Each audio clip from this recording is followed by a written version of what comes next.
Hey, welcome back to the show, Dr. David Klein. And today we're going to talk about what is really good for you. On the news, I think it's a must-do on the news. I think every Monday and Tuesday they've got to come out of the weekend and say, studies have shown at such and such university that coffee is bad for you. Studies have shown coffee is good for you. Studies have shown wine is good for you. Studies have shown wine is not good for you. And I'm not sure about Bud Light. Well, actually, Bud Light. Yeah, I guess it's one of the few beers that's still made by an American company. Oh wait, no, Nope, not anymore. Not anymore. Nope, Oops. nope, How do you like that? Edit that. Oh yeah, there we go. Yeah, so even Budweiser is now made by a foreign concern. Go figure. And that's why I drink Corona beer, because it's not. It's made right here in the United States, right? Good job. Oh yeah, thank you. Know. No, maybe that's Mexico. I can't remember. Maybe Yingling. That's the only one that's American now. Yeah, go figure. All right. Well, what is good for you? Well, let's think this one through for a second. All things in moderation is a good way to think it through. Oxygen, is that good for you or is that bad for you? Well, the truth is that at 21% concentration, for most people, it's perfect. All right, once you get past about 30%, it becomes toxic to your lungs. Ooh. All right. And in fact, 21% can be toxic to some people. 24% can cost you your life if you've had something like alkylating agents and chemotherapy. Leads to pulmonary fibrosis. Well, guess what? Too much water, too little water. Too much sugar, too little sugar. Right. Salt. Okay, it's true of everything. Everything in moderation. Alcohol is one of those sorts of things which is a toxin by its very, very nature, as is oxygen. Oxygen's a toxin, so is alcohol. What does alcohol do that's a problem for you? Well, in excess, it accelerates the liver's metabolism of certain other toxins. It's almost like a relay. It stimulates the liver to make certain changes, which then will produce other toxins. In moderation, this does not seem to occur, but it will result in vasodilatation, relaxation, a little bit better sleep. Actually, 1 ounce of alcohol a day is very, very beneficial to most adults. Children, not so much. More than that, it starts to become a problem. Moderation. Salt. In Florida, if you don't get enough salt, you're going to become dehydrated and pass out. One of the things that we do when you make it to the emergency room, if you're lucky enough to get there, is we hang a bag of salt solution. So you have to be taking salt in your diet, unless you're from New York, in which case they are probably going to tax it away from you. They're crazy. New Yorkers, you got to love them. Okay, so again, everything in moderation. Sugar. In moderation. A blood sugar below 70 is really not necessarily a bad thing unless it gets there quickly. But once your blood sugar goes above 85, normal being defined as anything less than 120, your longevity decreases. So you need to bring your blood sugars down to below 85. How do you do this? So what's really good for you? Well, it's not, alcohol may or may not be the answer. It actually tends to work the other way. But there are things that you can go out and get that will. Berberine. Wonderful stuff. Okay, it's an herb. It's been around for thousands of years. Berberine is interesting in that it will bring down blood sugars to a normal level. It will also lower triglycerides. Well, let's figure that one out for a second. Okay, they're going to go ahead and they're going to give you Crestor to bring down your triglycerides. It'll bring down your triglycerides just fine. It'll also cost you over $100 a month. Okay, that $100 doesn't come back in the form of anything other than a receipt. On the other hand, you take your Berberine, it will cut your triglycerides in half. It will lower your insulin levels and lower your blood sugar at the same time. Is that good for you? Wow. Yeah, I'd say so. It's been found, been studied, peer-reviewed studies that you can find yourself on National Library of Medicine's website called PubMed, that Berberine also has been demonstrated to reduce your risk of cancer. So is this good for you? I'll let you draw your own conclusion. You decrease your blood sugar, increase your longevity, decrease your risk of cancer, lower your triglycerides, lower your weight. Is this good for you? And the answer is probably so. At what cost? About $20 a month, maybe $22. What else does it do? Causes a little bit of diarrhea, which, by the way, is you're watching the weight go down the commode. Not a bad way to go. What else is good for you? Watching your weight. Let's figure this thing out. Okay, a skinny rat will live longer than a fat rat. Same thing is true for people. It's not necessarily true with cattle, though, because we tend to fatten them and then kill them. So it doesn't really make any difference. They're not going to be around long enough to make a meaningful change. But the fact is, in nature, fat animals don't live as long.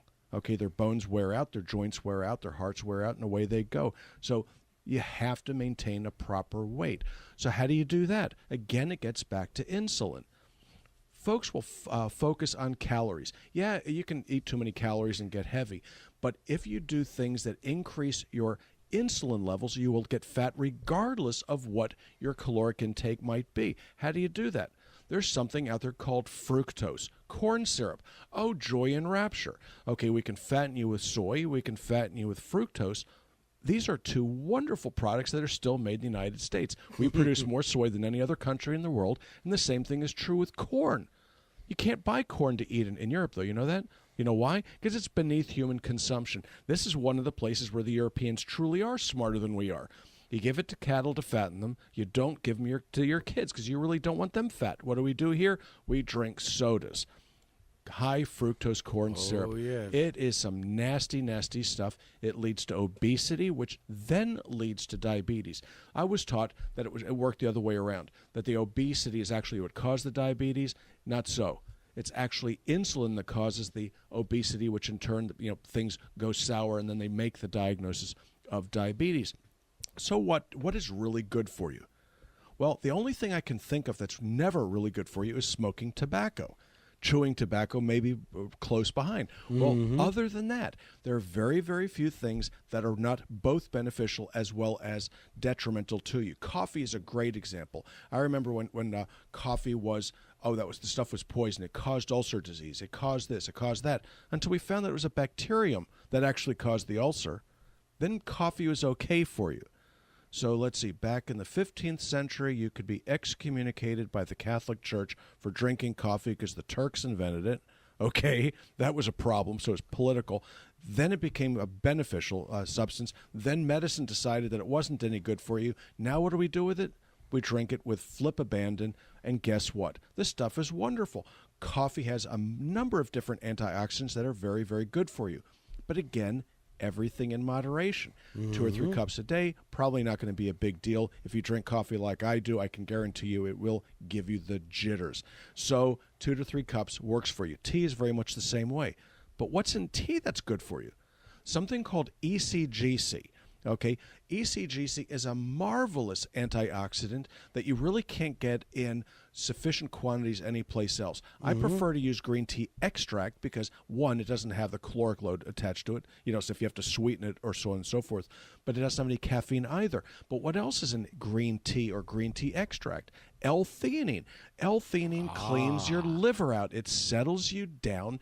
It's what we would call a soporific in medicine, but it's also a tremendous antioxidant.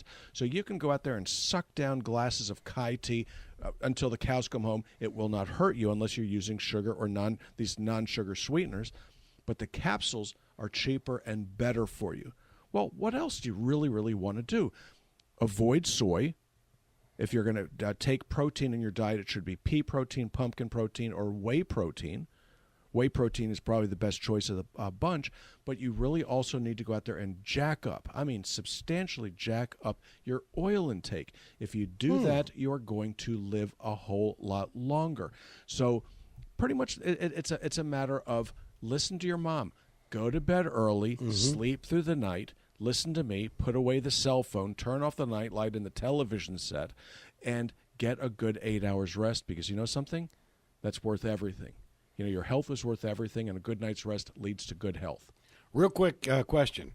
Sugar or the artificial sugar? They're garbage. Take your pick. They're both poisons. It's kind of like bad. Yeah, they're both bad. It's something akin to Russian roulette. Okay, the deal with regular sweeteners, sugar and so on and so forth, is they'll fatten you up.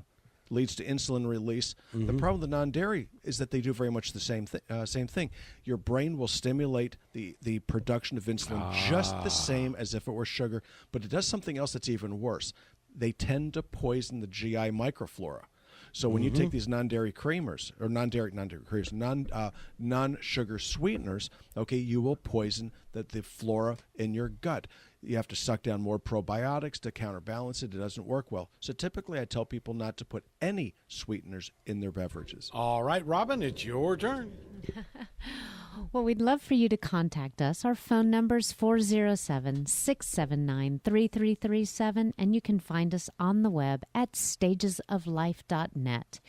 You can order supplements on the web if you just click on our vitamins and mineral tab, but we also invite you into the office, which is located in Longwood, and the health store is open Monday through Thursday from 8 to 5. Thank you so much. And the doctor is with us now 5 days a week on the Rob Newton Resource Hour.